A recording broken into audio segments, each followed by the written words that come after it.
Binunot ni Sander ang mga pin ng granada at ibinato pabalik. Tumalon siya sa 300 talampakang bangin gamit ang snowboard. Paglapag, yumanig ang paligid sa isang pagsabog. Lumipad si Sander habang nagbibitak ang lupa dahil sa shockwave. Gumuho ang yelo at naging dambuhalang avalanche. Karamihan ay magpapanik pero kalmado si Sander.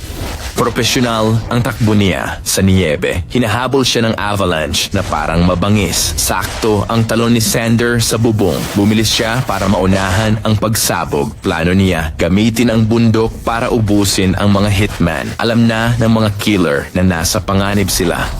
Nagpanik sila at tumakbo palayo. Walang takas sa kalikasan. Sa ilang segundo, natabunan sila ng dambuhalang pader ng niebe. Habang papalapit ang avalanche, tumalon si Sander. Kumapit siya ng mahigpit sa signal tower.